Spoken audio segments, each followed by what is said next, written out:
Friends, അപ്പോൾ ഞാനിന്നൊരു birthday വ്ളോഗായിട്ടാണ് വന്നിരിക്കുന്നത്. ഇന്ന് നമുക്ക് ഒരു കൈകൊട്ടിക്കളി പ്രാക്ടീസ് ഉണ്ടായിരുന്നു കേട്ടോ. അങ്ങനെ കുറേ നാളോട് നമ്മൾ തീരുമാനിക്കുന്നതാണ് കൈകൊട്ടിക്കളി പ്രാക്ടീസിന് ഇങ്ങനെ ഒരാളുടെ വീട്ടിൽ കൂടണം. അങ്ങനെ റീറെ വീട്ടിൽ തീരുമാനിച്ചു. അങ്ങനെ പോകുന്നതിന് കുറച്ച് ദിവസത്തിന് മുമ്പാണ് നമ്മൾ അറിഞ്ഞത് അതിൻ്റെ തലേ ദിവസം അവളുടെ ബർത്ത്ഡേ ആണെന്ന്. ഇതാണ് കേട്ടോ നമ്മുടെ കലാകാരി, അതായത് റിയ. അപ്പോൾ മെയിൻ താരമാണ്. അപ്പോൾ നമ്മളെല്ലാവരും കൂടെ ബർത്ത്ഡേക്ക് കേക്കും എല്ലാം കൂടെയൊക്കെ എടുത്ത് റിയയുടെ വീട്ടിലോട്ട് പോകാമെന്നൊക്കെ തീരുമാനിച്ച് അവിടെ ഒന്ന് നിൽക്കണം. എന്നിട്ട് നമ്മൾ റിയയുടെ വീട്ടിലോട്ട് പോകും. അതായിരുന്നു അപ്പോൾ നമ്മളെല്ലാവരും റിയയുടെ വീട്ടിലോട്ട് പോകാമെന്നൊക്കെ പറഞ്ഞ് തീരുമാനിച്ച് റെഡി ആയിട്ട് നിൽക്കണം. അങ്ങനെ നമ്മളാണ് കേക്ക് കൊണ്ടുവരുന്നത്. എൻ്റെ കൂടെ എൻ്റെ രണ്ട് ഫ്രണ്ട്സും കൂടെ ഉണ്ട്. നമ്മൾ ഓട്ടോയിൽ കേക്ക് കൊണ്ടുവരും. അവിടെ ഇറക്കാം. ബാക്കി എല്ലാവരും അങ്ങോട്ട് വരണമെന്നാണ് പ്ലാൻ. എല്ലാവരും കറക്റ്റ് അവിടെ ഒന്ന്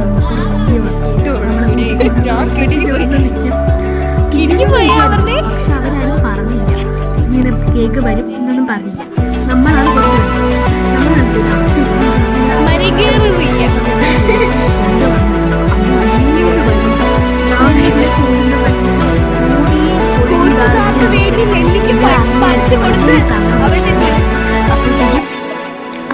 നമ്മളാണ് എന്തായി കാണോ എന്തോ. അവിടെ എത്തിയപ്പോൾ അവരാരും ഒന്നും പറഞ്ഞിട്ടില്ല. അങ്ങനെ അവള് സർപ്രൈസായി. അവള് ഒട്ടും പ്രതീക്ഷിച്ചില്ല നമ്മളിങ്ങനെ ഒരു ഗിഫ്റ്റ് കൊടുക്കുമെന്ന് ഒന്നും പ്രതീക്ഷിച്ചില്ല. അവൾ സ്കൂളിൽ വന്നപ്പോൾ അന്നായിരുന്നു കേട്ടോ സോഷ്യൽ സയൻസ് പരീക്ഷ. അപ്പോൾ സ്കൂളിൽ വന്നപ്പോഴത്തേക്കും അവളെ നമ്മൾ വിഷ് ചെയ്തു. അല്ലെങ്കിൽ നമ്മൾ എന്തെങ്കിലും ഗിഫ്റ്റ് കൊടുക്കുന്നതാണ്, അത് നമ്മൾ വിഷ് മാത്രമേ ചെയ്തോളൂ. അപ്പോൾ അവൾക്ക് മനസ്സിലായി ഇനി ഗിഫ്റ്റൊന്നും ഇല്ല. ചിലപ്പോൾ ചെറിയ ഗിഫ്റ്റ് കൊണ്ടുവരുമോ നമ്മൾ ചിലപ്പോൾ പ്രതീക്ഷിച്ചായിരിക്കും. പക്ഷെ കേക്ക് ഒട്ടും പ്രതീക്ഷിച്ചില്ല പറഞ്ഞു. അങ്ങനെ റൂട്ടിൽ വെച്ചുള്ള സർപ്രൈസൊക്കെ ആയി. നമ്മളിങ്ങനെ ഓട്ടോയിൽ ഇറങ്ങിയത് ബർത്ത്ഡേ ഗേളും പാടിയാണ് ഇറങ്ങിയത്. ഹാപ്പി ബർത്ത്ഡേ ടു യു എന്ന് പറഞ്ഞ് പാടിയാണ് ഇറങ്ങിയത്. സത്യത്തിൽ സീരിയസ്ലി അവൾ നല്ല ഹാപ്പിയായി. നമ്മളെല്ലാവരും കേക്കിന്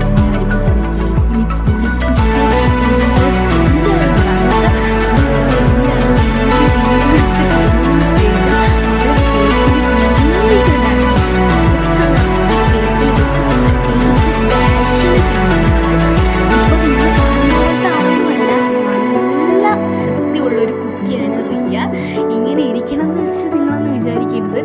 ഡാൻസിനായാലും പാട്ടിനായാലും ഒക്കെ പുലിയാണ് കേട്ടോ. അപ്പോൾ നമ്മൾ എല്ലാവരും കൂടെ പോയി സർപ്രൈസ് കൊടുത്തു. അവൾ ഭയങ്കര ഹാപ്പിയായി. നമ്മൾ അടിച്ച് പൊളിച്ചു എന്ന് പറയാം കേട്ടോ. അവിടെ ഡാൻസ് പ്രാക്ടീസിനാണ് പോയെങ്കിലും നമ്മൾ ഭയങ്കര ഹാപ്പിയായി. അവളുടെ വീട്ടിൽ കൂടി നമ്മളെല്ലാവരും കൂടെ ആദ്യമായിട്ടാണ് ഇങ്ങനെയൊക്കെ. അവളിങ്ങനെ നമ്മളവളെ മുഖത്ത് തേച്ചിട്ടുണ്ട്, അവൾ നമ്മളെ മുഖത്ത് തേച്ചേ. അങ്ങനെ ലാസ്റ്റ് എല്ലാവരും കൂടെ ഒരു മൂലയ്ക്ക് പിടിച്ച് കെടുത്തിട്ട് നമ്മളെല്ലാവരും കൂടെ അവളുടെ മുഖത്തോട്ട്